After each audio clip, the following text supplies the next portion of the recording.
Father, do you want to give a blessing when we start? Heavenly King, Paraclete, Spirit of Truth, present everywhere, filling all things, treasury of blessings and giver of life, come and dwell in us, cleanse us of every stain, and, O good one, save our souls.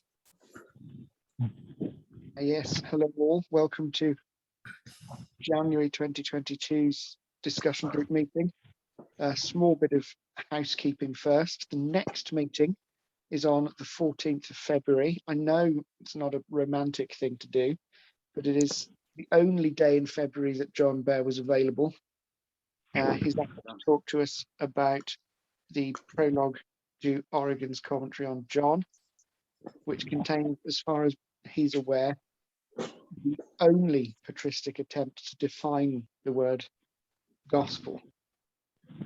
There will be a little bit of preliminary reading. It's very short.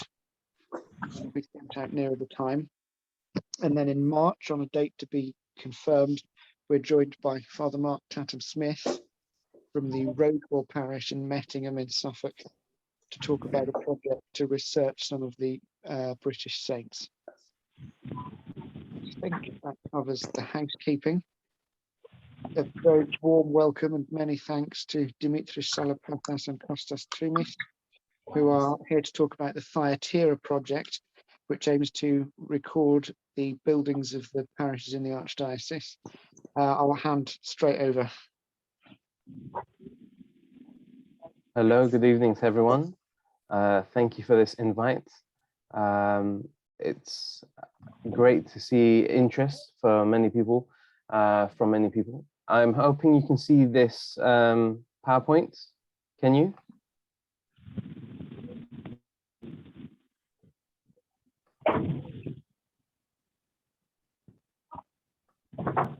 Yes? Yeah. Lovely, lovely. Thank you. Sorry, something froze there.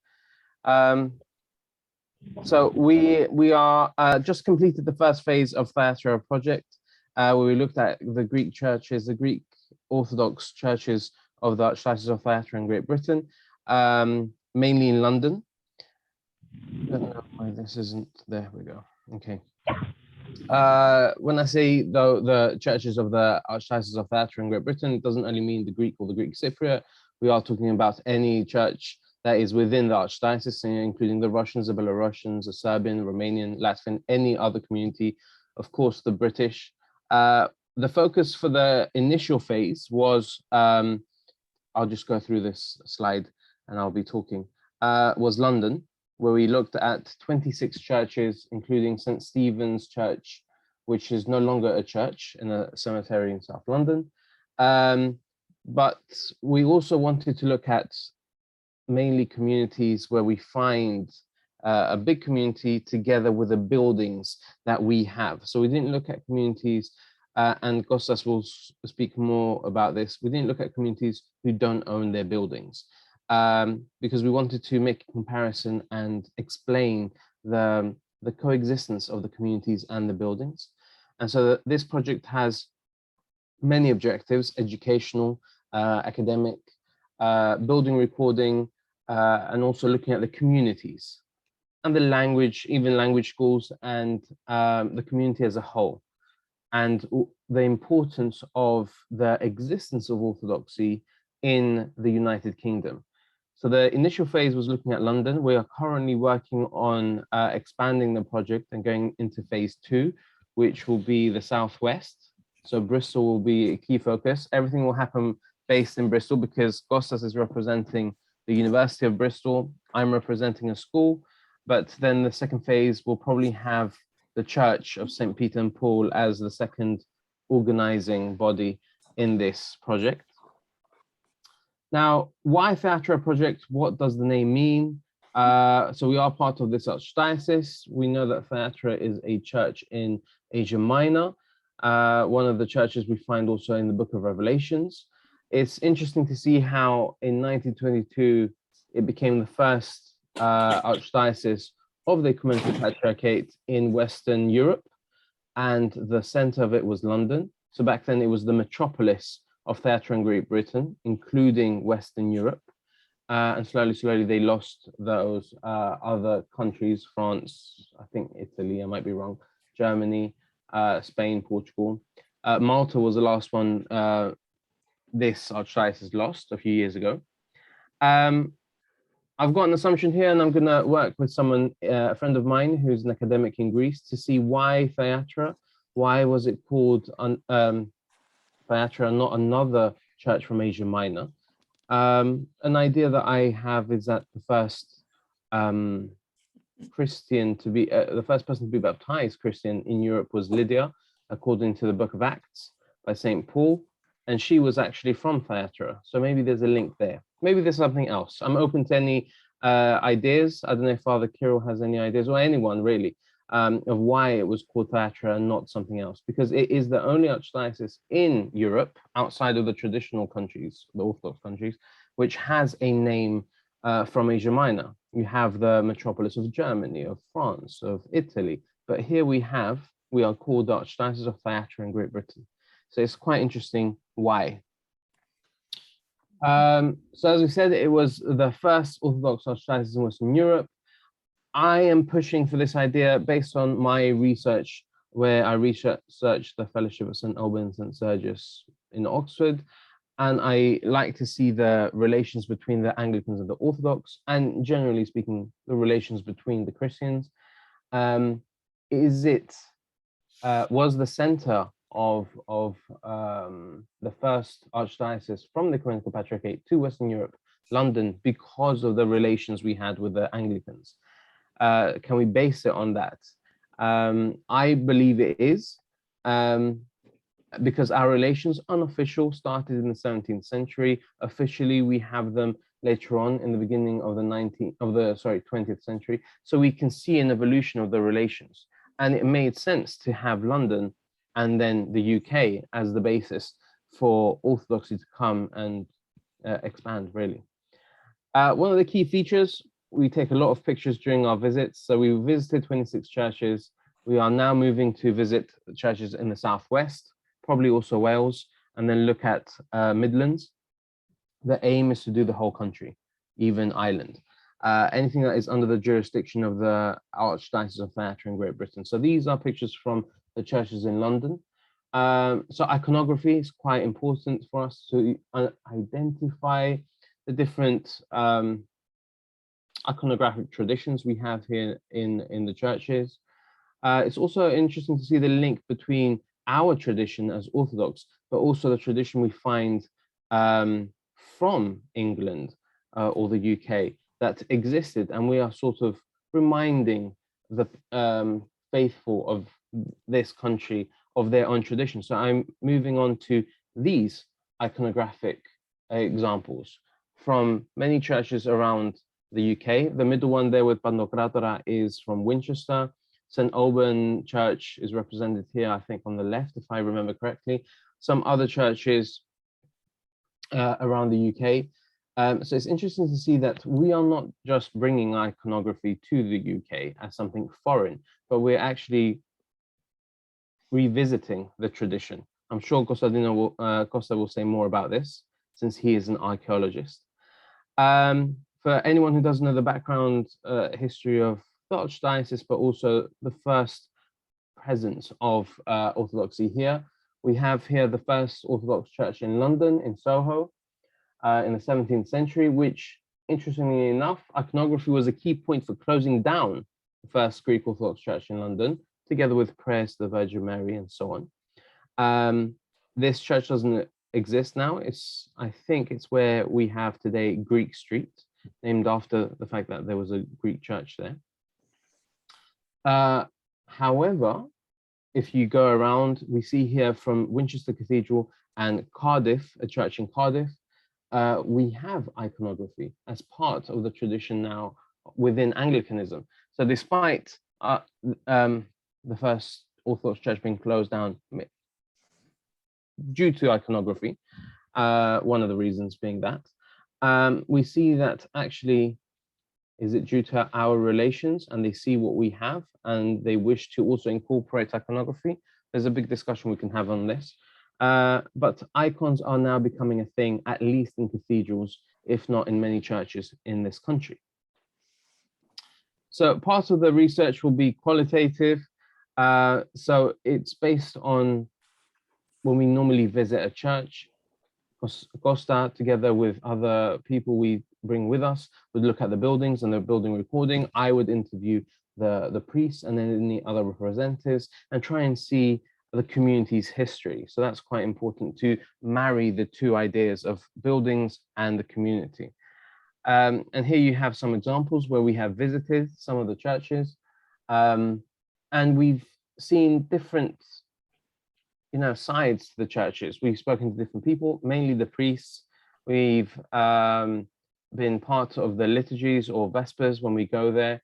And it's very interesting when discussing with the priests, to see what is unique for each community. So there are some communities, St. Sophia in Moscow Road in Bayswater, a very unique church. I don't think we have another church like it in the UK. A very expensive material. It was built in a different time to ours. Then we have other churches. I remember the day we went to St. Sophia, we also went to the newest community in London, which sort of established itself in 2003, if I remember correctly. And the hospitality there was great. The church was tiny, but it was interesting to see how Orthodoxy is expanding and what churches we have with that expansion is quite interesting as well. Some more pictures here from many from our visits. We also see on the right hand our last visit. We went to the chapel of the Archdiocese, and Kostas is talking to His Eminence Archbishop Nikita. This was a few weeks ago, actually, so hence the Christmas tree. So we started this project in September 2020, and we just finished this first phase recently, and we are moving on to finalize with roadshows and events, and then move on to the next phase. We also have the quantitative research. So this will be more Kostas' side. He will speak about this in a sec, and look at the numbers, look at the details of length, size, amount, price, and so on in regards to the churches. It was interesting to be part of also the life, the living sort of experiences we gained from visiting the churches. We went to liturgies, vespers. We're able to visit some churches again and be part of the life of the church. One key aspect that we look forward to expanding also is the archival material from the churches, whether it's photographs or any other documents we can get our hands on. So this is one of the things we ask, if we can have access to the archives. And you can see some amazing photographs. For example, here we have Archbishop Makarios from the All Saints Church.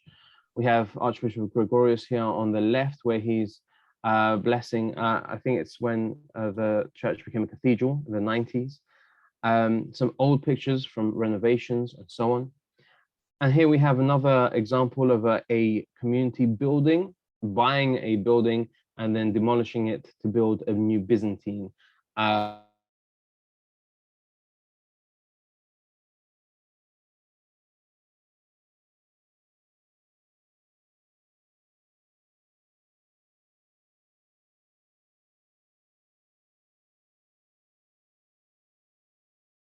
seen a lot of these pictures, or even on the site of the Archdiocese.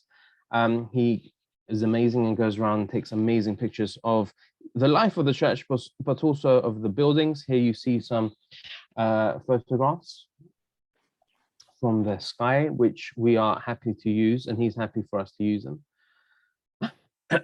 And then we, part of our objective is to work with schools. So I represented my school where I worked in London. Now I have moved to Bristol, but there I was able to do some research with my year 10s and look at what they might know about Orthodoxy, research the churches in London, see what they can find, and then we collected all the data, and we are hoping to publish an article on this shortly.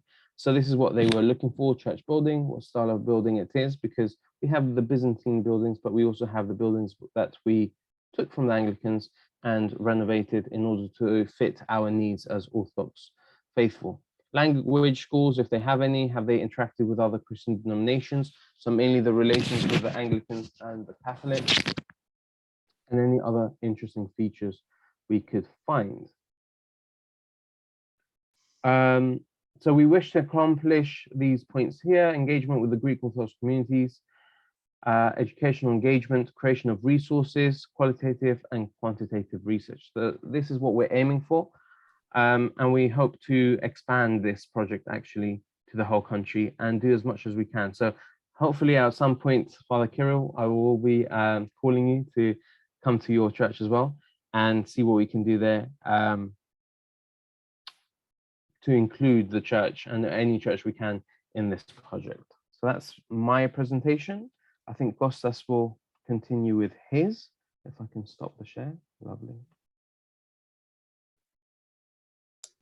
So good afternoon, good evening actually, and thank you very much for the invitation. I'm literally across the road from the church, and every time that I'm going to work and coming from work, I'm looking at the church door, to be honest, but I've never actually visited because I'm living in Cardiff. So I was never in Bristol when the church is open. Initially, I thought that this was the only Greek Orthodox community in Bristol. Later, I realized that there is another one. So I'm gonna, let me share my PowerPoint. Hopefully you can see my screen. So as Dimitris said, I'm an archaeologist, and I am a very traditional archaeologist, one of these people that they usually dig for prehistoric stuff. So recording an Orthodox church in the UK, either if there is an Orthodox church that follows the form of an Orthodox church in the Eastern or Southeastern Europe, or an Orthodox church like the majority that has been an Anglican or a Catholic or anyway a Western church modified to serve the Orthodox rite, it was a challenge from the beginning. So my perception on the project is not that much the relationship between the different communities and the relationships between different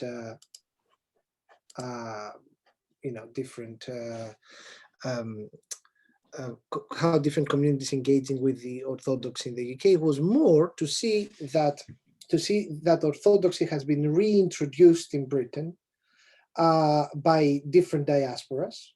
The Greek, which is my main focus because I'm Greek, not for any other reason, but also the Russian, the Serbian, and the Latvian, now the Romanian and the Bulgarian. So other diasporas reintroducing Orthodox in Britain. And as Dimitris said, we can trace this kind of reintroduction of Orthodoxy to this country through the icons in many Anglican churches, or the relationships between the different communities. But from my perspective, I was interested to see how the Orthodox is being reintroduced through material culture. So let's see why it's not working. Here we are. So until now, let's say, until the last few years, we used to study diasporas through a history of movement. So people left Russia, came in the UK, they did things here. Greeks left Greece, came here and evolved. So a historical approach to diaspora. The idea of studying diasporas and the relationship that a community, diasporic community, a migrant community, had built with the communities of the homeland through materials, buildings, artifacts, is a relatively new approach. So with this project, we are trying to explore this a little bit more in depth. Things that we brought with us, and when I say we, it's including me, who came to Britain like 10 years, 11 years ago, how they help this engaging with the communities in Britain. And our experiences as a diasporic community has in what ways influencing the communities of the homeland, whatever homeland is. This project aims to look mainly to how the diasporic communities are shaping the material culture in Britain, how we're changing a Western church, for example, and also how are the new culture, this amalgamation between different traditions is being formed.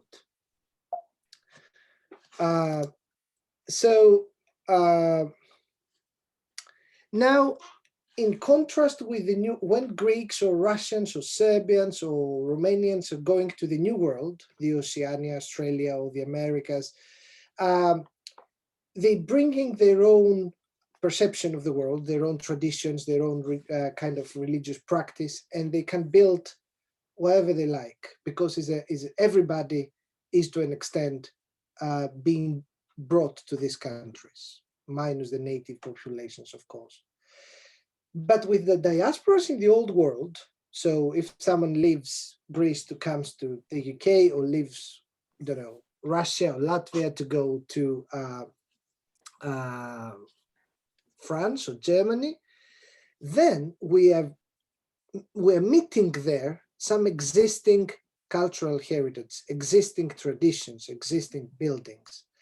And my best example is this image on the right-hand side of the screen, where that's from a Greek Orthodox church in Golders Green in London.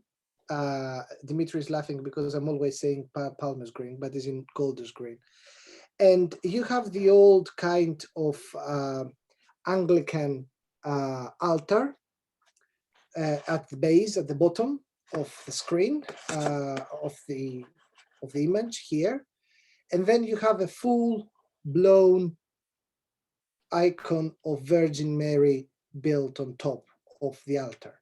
And you have this very niche construction of an Anglican altar with a massive piece of Orthodox iconography on top. So this is what I'm talking about. If a Greek community goes to the US, there is not a pre-existing church that they need to alter, you know what I mean? So there's nothing new amalgamated being created. I'll skip this because it tells a little bit with more detail the story that Dimitris said about the first Greek Orthodox church in Soho. And I'll move here that the metropolis initially, and now the Archdiocese of the Thyateira in Great Britain is being born out of a couple of Greek churches in early 19th century London. The first chapel in Finsbury Circus, then a smaller church on London Wall, and of course the current cathedral of the Archdiocese, the Cathedral of St. Sophia in Bayswater.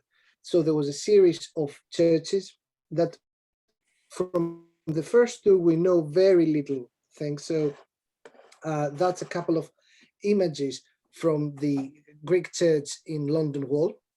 And part of the research is actually to get as much information as we can about these early Greek churches. Today, the Greek Orthodox London is 24 churches that they're serving lots of communities, Greeks and Greek Cypriots, but also Romanians. I was amazed. I went to Harrow to St. Panteleimon and on a Sunday morning, and about 30% of the congregation was Romanians, but also Greeks, Greek Cypriots, Serbs, etc. And the interesting fact is that 21 out of the 24 buildings are pre-existing Western denomination churches that have been altered by the Orthodox communities. It's only the St. Sophia in Bayswater, St. Panteleimon, the image I have here in Harrow, and a little mortuary chapel at the West Norwood Cemetery. These are the only three purpose-built churches in London. And the Archdiocese Chapel, but this is the Archdiocese Chapel, so I don't know if we can count it as a standalone purpose-built church. So here is a map of, excuse my cough, of London and Greater London, and all the churches we have been recording to date. So St. Sophia is here, which is the cathedral. That's the Archdiocese chapel. 21 up here is the Harrow Church that I was talking to you before. And then Woolwich, Croydon, Richmond, up to number 19, which is the 12 Apostles at the Hatfield in Hertfordshire. So 24 churches in total. So Dimitris was leading the community recording, really interviews from community members, a bit of archival research about the history of the community. What we did was mostly focusing on the buildings. So we did what we call a level 2 recording, so a quite basic recording of the buildings. It's just a description of a building and a detailed photographic record, trying to see, because our main goal was to see the changes that occurred to a building once it's been used by the Orthodox communities. Some preliminary observations, we're still working on our observations. The most important thing is the creation, the erection of an iconostasis, a templon, or a screen between the altar and the main part of the nave. It's really important for the Orthodox rite, for the typicon, of the presence of a templon, because it separates the sacred space, the sacred of the sacred, with the rest of the nave. And we can see all sorts of templa, from really elaborate early 20th century ones to kind of makeshift constructions in the newest community up in Endcliffe, because this is the very first thing that an Orthodox community will do to an Anglican church, or a Western denomination church, because I have to mention here that not all the churches being picked were Anglican before. We have Catholic, we have Western Apostolic churches, and Anglican churches. So the erection of a templon, of an iconostasis is really important. It's really important also that even once a community was acquiring a church, was putting up a makeshift templon, iconostasis, and then another templon is being ordered by from the homeland. So, for example, in this picture in Gospel Oak, there was an earlier templon, an earlier iconostasis, something that the community has been kind of quickly constructed. And then this lovely dark brown, wooden, very elaborate iconostasis is being ordered and brought from Cyprus. Again, different examples of different iconostasis from All Saints, from Kentish Town. Kentish Town is a Greek maid being brought from Greece. All Saints from Cyprus. St. Barnabas from Greece, I think. St. Catherine, it's in Greece. In St. Catherine's Barnet is a very good example, because this is a listed one building, the church there is a medieval church actually. The community, it was not allowed to put up like a proper big iconostasis, as is the case in Kentish Town, Camden, etc., Wood Green. So they have to come up with this kind of mid-range solution. But again, it's something that for me, it's really important that we must have an iconostasis, even if we have to be compliant with the regulations of the heritage authorities. Second aspect is the altar, or as we say in Greek, Agia Trapeza. So the Orthodox altar is freestanding in the Hieron, behind the iconostasis, as you all know. In converted churches of London, of course, the Anglican altar was pushed against the Western altar, was pushed against the wall. So what we can see is in many churches, they have just brought the old Anglican altar forwards, and that was all. Then they were using the same altar, the Orthodox community. And you can see these lovely kind of Western art altars being reused by the Orthodox communities. The last thing, it's after the iconostasis and the altar, is iconography.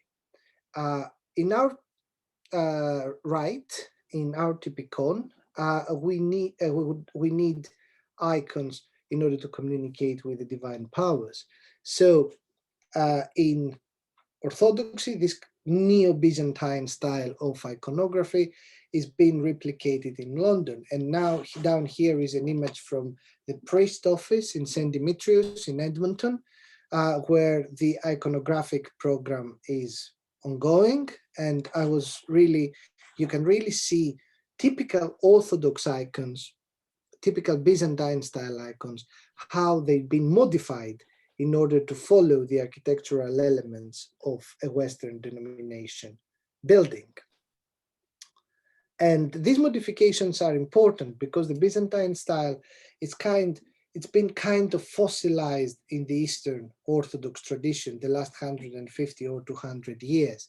So in reality, it's a kind of a progress that is on iconography that is happening outside of the heartlands of Orthodoxy. Again, some images from Hornsey, from the 12 Apostles in Hertfordshire, Hood Green. That's my mistake, Dimitris again. I wrote Palmer's Green. It's Golders Green from Holy Cross. And as I said initially, it's interesting to see all this kind of amalgamation of heritage aspects. So Western art iconography, wherever this exists, is being used again.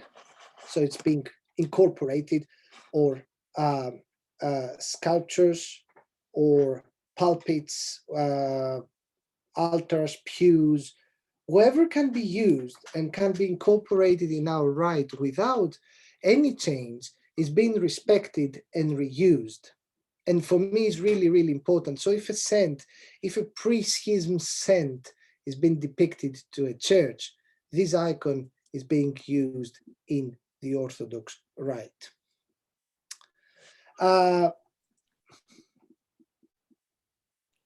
And you can see Kentish Town, St. Catherine's Barnet, when they have kept the organ and they use it in the Orthodox rite when they do weddings, for example.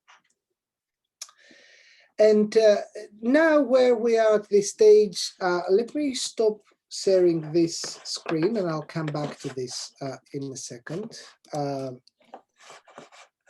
Just give me a minute. And I'll share my screen again. So far, we have published the paper so far on the Anthropology Today. The paper is open. So if you're interested of reading the paper, you will find the link in our Facebook page, but also if you just Google Imaging the Materiality of Diaspora in Google, the paper will appear because it's been deposited on several. It's a short document. It's a couple of pages. You've seen most of these pictures today, but if you like to read our narrative behind of this community/building recording approach, you can read our paper in Anthropology Today. There's a second paper coming up soon in Diasporas, which is a journal that discussing this kind of materiality approach in diaspora studies. So we are out of publishing the, I'll share back my old screen.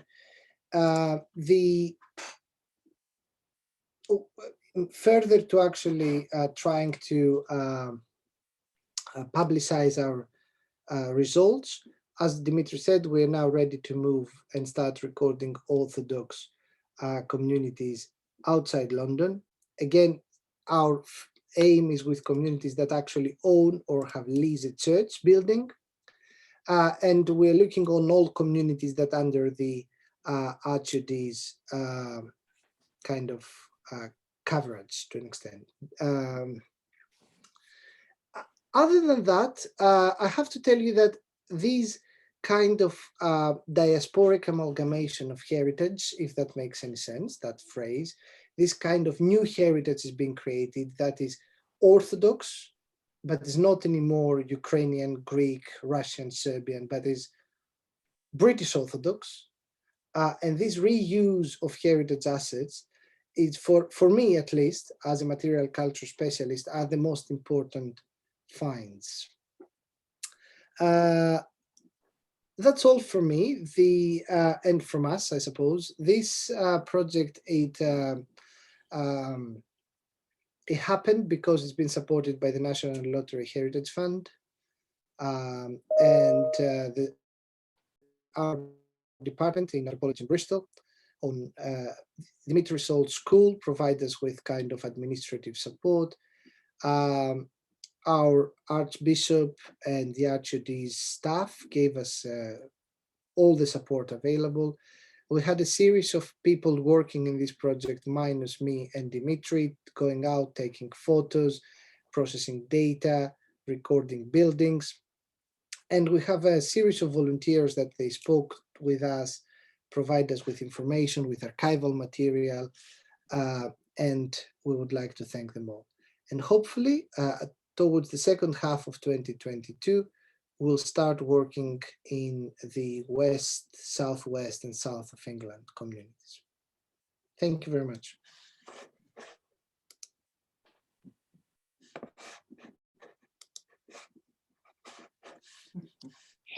Thank you. It's been very interesting. Does anyone have anything that they'd like to ask about the project specifically before we go for more general discussions? It's a wonderful project. What do you envisage as the ultimate outcome of it? Where do you think it is going to lead? What is your end product in that sense, if I may put it that way? We have multiple end products, to be honest. One is we would like to actually have a record of the history of the main communities of the Archdiocese of Great Britain, like the reintroduction of Orthodoxy. And we would like to make an account of what this reintroduction means, both for the diasporic communities that reintroduce Orthodoxy, but also the British that are joining us in the Orthodox rite. And we would like to see this new kind of British Orthodoxy, how it's been shaped. With Dimitri, we have endless discussion because I'm coming from a very small Greek village. So my perception of Orthodoxy is very traditional in terms of Greekness. When Dimitri, born and raised in the UK, even if he's of a Greek heritage, has a different understanding. And I love these discussions. I think I'm in this project for the discussions mainly.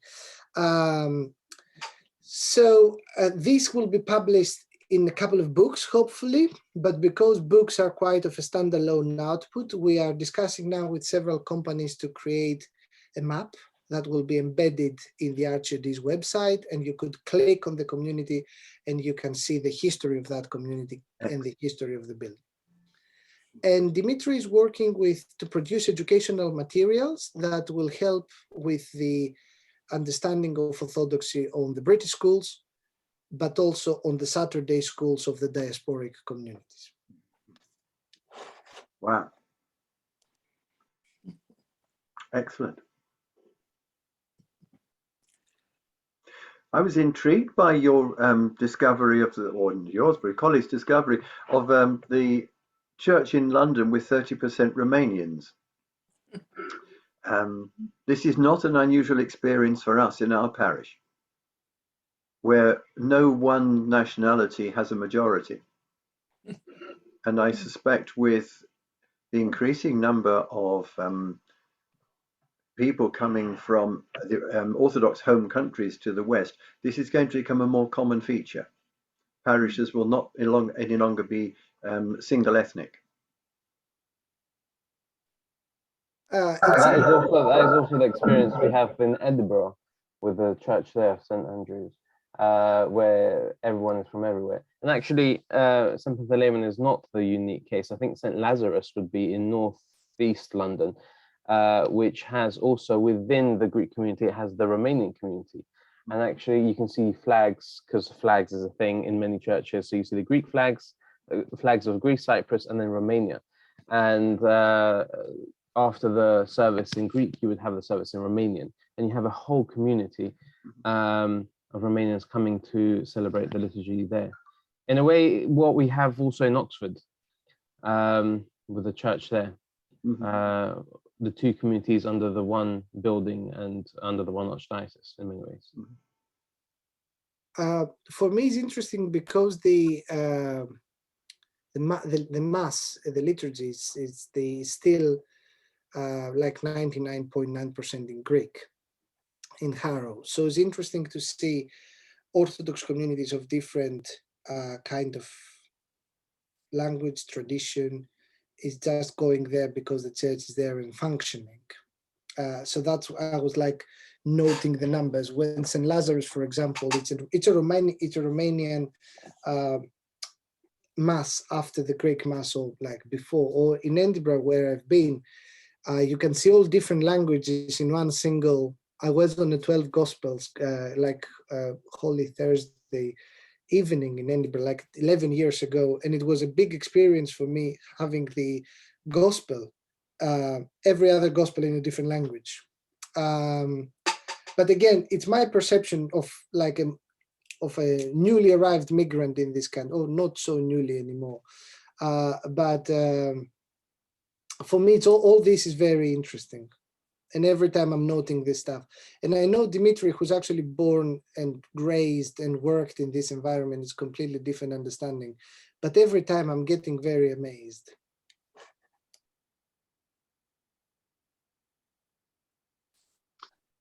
Something that I note is that you refer to the Greek Orthodox communities and to the Greek Orthodox Archdiocese.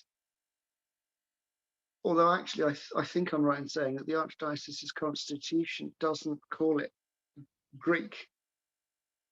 How do you see communities like ours, which have almost no Greek people at all and never have, fitting into the narrative of that? I think it's, well, the London experience is that it is quite Greek based, as Kostas said, and despite having many churches which have many people attending who are not Greek in heritage, this will change, even the language, I think. And with the new Archbishop now, Archbishop Nikitas, we are changing to including more languages and more English, in contrast to what we had before. The understanding of the Greek Archdiocese, yes, I know officially it's not the Greek Archdiocese anymore, but it was sort of to put our mind in which jurisdiction are we on about, which one are we focusing on. So the Archdiocese of Thyateira in Great Britain would be the correct version, you're right. In regards to the Greek churches, what we said before, it's this marriage, especially in London. I'm sure this won't be the case outside of London, so we will have to change our language there. Of seeing this marriage between the church and the schools, the language schools, where I know a lot of the churches outside of London, especially if you go to the Midlands or even your parish, doesn't have that notion because it's a different understanding, it's a different context. Where the church where my father is a priest now, St. Peter and Paul here in Bristol, they do have that understanding of parish church, well, the church and the school as part of the parish. So it's interesting to identify the differences between parishes, but we are inclusive in that sense. So yes, we are talking about the Archdiocese of Thyateira in Great Britain. I think we will open up to more understandings when we actually go out and interview the parishes and see that we are talking to, I mean, we went to the London churches, we only spoke to one English priest, Father John Hookway in St. Dimitris in North London. Everyone else was Greek, and actually they spoke to us in Greek. Where the whole project is in English. So we actually had to translate everything, transcribe and translate everything into English. We're comfortable with both languages. So we didn't mind interviewing them in Greek, but it's interesting to see the notion that many people prefer the Greek aspect, where we were pushing for the English where we could. But yes, the Orthodox within the Archdiocese of Thyateira and Great Britain. Yeah, just say within London, it's only the Greek parishes who own their own buildings. I think within Thyateira, that the Belarusians and who else were Latvians and so on never owned a building. So the only ones who actually own their building are the Greeks. But outside London, it's a different picture. Well, we did try to speak to the exarchates, and we saw that they didn't have any buildings. So not in London, no. Not in London. So maybe we'll have to speak to them again just to include them. But Yeah. it is going to be one of the aspects of the research to say, okay, we didn't look at these people because, but the exarchate in London doesn't have any buildings. So that's quite interesting as well. Sorry, Costa. Can I ask a question which is completely out of ignorance? So don't fire me if I say something that is completely wrong. But the idea of a Greek Orthodox is about the rite, right? And not about the ethnic background, or I'm completely wrong here. So the Greek Orthodox is the typikon. It is used both ways, which is confusing. Yeah. It's used as a generic term for Orthodox, like Roman Catholic. Not all Roman Catholics are Romans, but it's also used in the ethnic sense as well, which is very confusing to people. So when we say Greek Orthodox, we also mean people that they follow, not ethnic Greeks, but people that they follow a kind of a Greek Orthodox rite. Yeah, better just say Orthodox or Eastern Orthodox rather than that's slightly less confusing.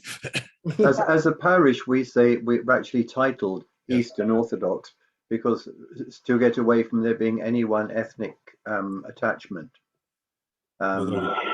In practice, we even dropped that for our practical use. But because within the Archdiocese, there are now quite a substantial number of parishes, mostly outside London, which have come from a more Slavic tradition, Russian or whatever, but are within the Archdiocese. Ours being one.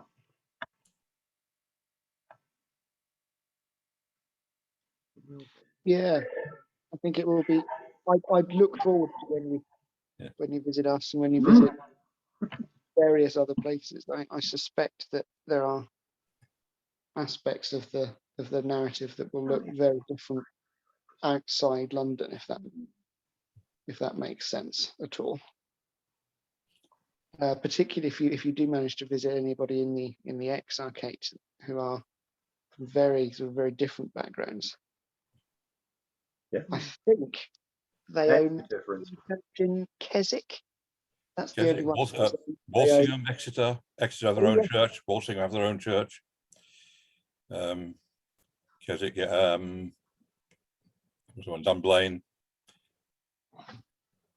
Yeah, the church in Keswick is very interesting. Actually, it's a sort of small tin non-conformist chapel that's been adapted a little bit. It's well worth it. You'll find Shrewsbury interesting.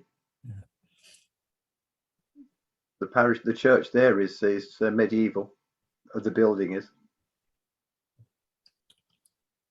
Yes, and I think when you get to Manchester, you have the Belarusian parish there do own their own building, and they've been part of the Archdiocese of Thyateira since 1973.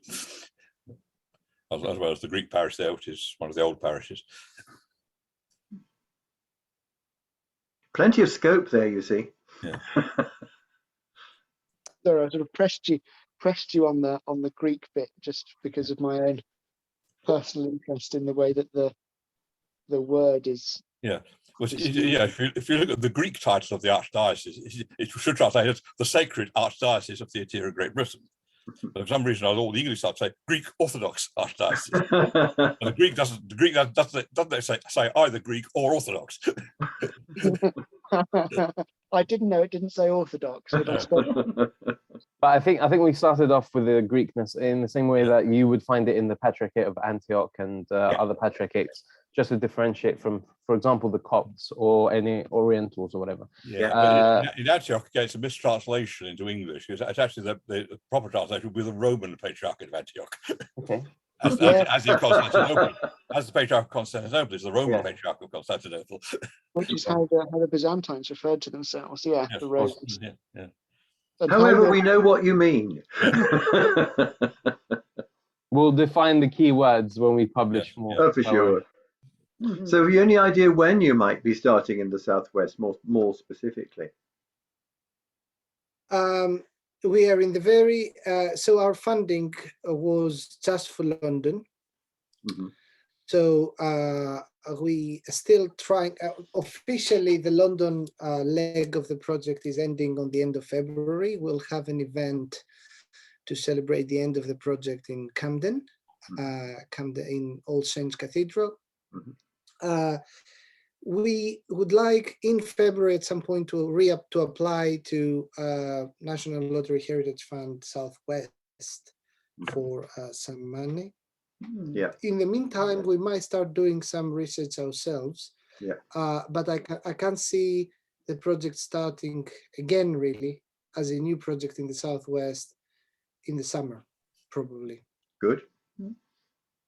And we have to work around school and university term times because this is kind of a side project for both of us.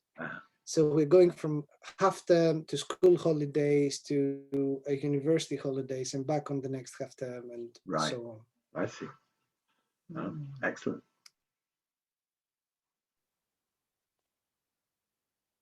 Well, I for one am looking forward to this. Yes, we'd all like to meet you when you come and visit us. As Kostas both know, from across the internet, I am very keen for this. Thank you. Yes, Robert has been pushing for this, so it's been great to have him on board with this. So thank you. And thank you for the invite for today. Pushing is one of the things I'm very good at. Once I've decided for me, it's really only negotiating the timeline for their compliance. It's good, Rob, if you can join us a little. I mean, in the Southwest, because I'm not a building recording specialist myself, so I don't know buildings. I'm a prehistorian, so if you like to talk to you about Stonehenge or Avebury or the prehistory of Mendips, I'm your person. But if you, honestly, this is very niche for me. I'm a dirt archaeologist. I'm currently digging a post-medieval site in Colchester. And when I thought about specialising, I wanted to specialise in Neolithic Greece. So buildings are a bit niche for me as well, but I'm sure we can work something out. My interest in the project came when, visiting the church in Cardiff, which is a kind of looking like an Eastern Orthodox church. Yes. When I started visiting some churches that has been converted from Anglican ones or Western denomination, I was always interested to see how you take a building that has been created to serve a need, how you change that to serve a different need, and also respecting the previous approach. And what I've been amazed is how much respect I've seen. Everything that is sacred from the previous community is being kept. And there's some very interesting stories. When we were in Golders Green, the Orthodox priest is do a commemoration service to the Anglican founders of the church every year. And even if they were not Orthodox. So if you go in Greece and said that, they're going to probably call you a heretic. But I really like the approach of these are people, these are built this sacred place. So we have to actually, commemorate them. And this is, for me, this is very interesting approach. Or in St. Sophia, not in St. Sophia, but in a different church, St. Nicholas in Sepetbus, they commemorate the building. The church is being bought and converted by Greek ship owners. So they renamed the church as St. Nicholas. And you could see boats everywhere. And of course, a massive icon of St. Nicholas, because as you all probably know, St. Nicholas is the patron saint of the sailors and the merchant. So the merchant ship owners renamed the church. But the old Anglican church was St. Thomas's church. So next to the big St. Nicholas icon is a little icon of St. Thomas. So the church is celebrating on St. Nicholas Day, but they have a little service on St. Thomas's Saturday, just to commemorate the Anglican rite in the church. So this kind of stories is what amazes me in this project. Ours was not dedicated. Exactly. Very interesting. I'm going to get a bit esoteric now. I spotted in Dimitris's PowerPoint presentation reference to taskscapes in the work of, is it Tim Ingold? I have read some of his stuff, but not the stuff on taskscapes. And I just wondered if you could tell me what they are and tell me a little bit about that, please. It's the Tim. I can send you the paper. It's Tim Ingold's 2000 paper, which talks about not on landscapes. We don't people creating the landscapes through their actions. So it's Tim Ingold's perception of active landscapes. So we form the landscapes and we're being formed by whatever surrounds us. So in a kind of a theoretical perception, we see the churches as kind of little landscapes that the different communities is forming and then interacting with them. And a good example is Tim Ingold's is St. Dimitris in Edmonton Iconographic Project. So you have an Anglican, a Western denomination church with a certain architecture, but the community that goes into the church, they would like to make an iconographic project. So the iconographic program is being reformed, new kind of style, in order to follow the architecture of the Western denomination church. This new landscape, that is a very dynamic landscape, is what can be explained through Ingold's perception. That's interesting. Yeah, particularly if you could email me a copy of the paper, please, because that does sound quite interesting. Again, a personal interest of mine. My personal interests are strange, I'll grant you. How many, roughly, of the churches that you looked at in London were listed? And of those, were very many of them listed because they're Orthodox churches? I know the Cathedral St. Sophia is. I would imagine that a lot of the other ones that are listed for other reasons, and then they've been taken over later. I cannot tell you a number off the top of my head. There is more than 50% of them listed. So Camden is listed, Woolwich is listed, Kentish Town is listed. The only church that is listed because of the conversion to Greek Orthodox that I can think of is Kentish Town, the Cathedral of St. Andrew. And it's interesting because if you read the listing for that church, it actually praises the iconography and said that this is one of the most fine iconographic programs in this part of Europe in terms of like Eastern iconography in Western Europe. So this is, I think, the only one that I can think of on top of my head. I'm sure there's a couple more. The rest of the churches has been listed because of a building. So St. Catherine's in Barnet, the building is a listed one, but because of it being a medieval building. Woolwich is listed because it's a medieval building. So minus St. Sophia, and minus the chapel in West Norwood, which has also been listed because of being a Greek mortuary chapel built by the Raleigh family of Chios.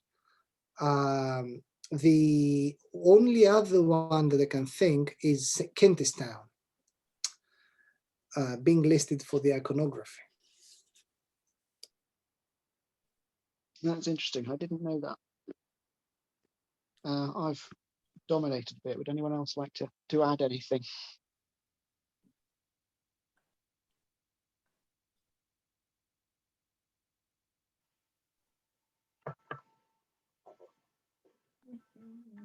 No, all right then. You mentioned as well, right at the start, the name Thyatira and why that might have been chosen. The churches that are mentioned in Revelation are all written to because they need correcting. Do you think that there's an element of that there are the relations already between the Anglicans and the Orthodox? Perhaps also because London at that time, we still had a large empire and we were an obvious choice to do something in. But do you think that there's a sense that perhaps there was a hope that the Archdiocese might be able to correct something over here? But then why Thyatira? Why not the other ones? That's my question. Well, the ecumenical patriarchate, as we see through the bishops, they normally give titles to sees that don't exist anymore. It's interesting to see how Cyprus has done the same thing after the Turkish invasion of the north. They have the bishops of those cities in the north, in the south now, and they have them as names without a diocese, but it's sort of an honorary title. So the Ecumenical Patriarchate has been doing it for centuries, where it's been giving titles of Asia Minor and other areas which were Orthodox or Byzantine and no longer are, to bishops within its jurisdiction. So now we recently had, for example, 2 bishops in the UK, and they both got titles from Asia Minor. So it is a practice we see. But then again, my question was why Thyateira? And so we communicated with the Patriarchate in Constantinople, and they did send some documents over. And the actual document where it was announced that we are establishing a new metropolis back then. But there is no easy or obvious indication of, yes, we are naming it Thyateira because. So we're still sort of trying to find that out. Maybe it's by luck or choice. I don't know. Maybe would that have been Constantinople's choosing to allocate the title in the first place? The Synod in Constantinople. Synod, yes. Yes. Okay. So they would choose it. Yeah.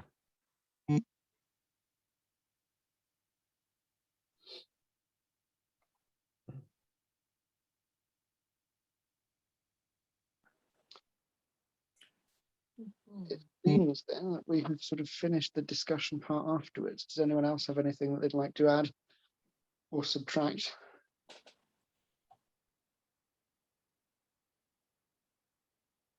No, in which case I think perhaps we've come to a sort of a natural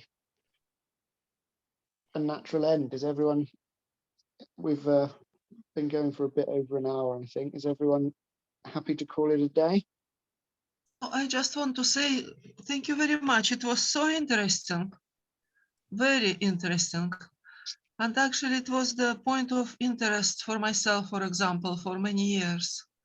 And I'm so glad that I saw this presentation today. Thank you so much. And I think it's just incredibly, no, it's not I think, but obviously it's very, very important work for all of us here and for people who are local to this country as well. Thank you so much. Thank you. Yeah, something that I'm discovering as I sort of go through our archive to catalogue that is that there is a lot of information lurking. Yeah. That we didn't know. There's a lot of information that bulks out what we did know, and there's even some stuff that we thought we knew that we didn't. I hope the stories throughout the Archdiocese continue to come out. I'd like to thank Dimitris and Kostas for getting that underway and for talking to us this evening. And I'd like to thank everyone else for coming and for making a contribution. Father Kirill, would you like to say a prayer, please? Greater in honor than the cherubim and beyond compare more glorious than the seraphim. Without corruption, you gave birth to God the Word. Truly the Mother of God, we magnify you. Glory to you, Christ God, our hope. Glory to you. Glory to the Father, and to the Son, and to the Holy Spirit, both now and forever, and to the ages of ages. Amen.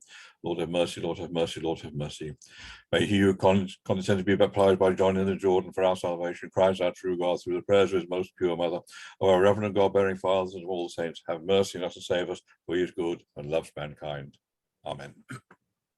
I've just realised I was going to ask Dimitris and Kostas if there was anything they would like to know about us as a community. And before we all disappear, is there anything you wanted to know about the community in Bristol? We will ask when we come and see you. I think it's best. We prefer to ask these questions when we're in the building and when we can see the community live. So I think since I'm local to Bristol and Kostas is next door, we can also come during a service and then see more people if that's an option we can entertain as well. But visit the church, speak to Father Kirill, speak to anyone else who would love to speak to us and see the history. Yeah. So thank you.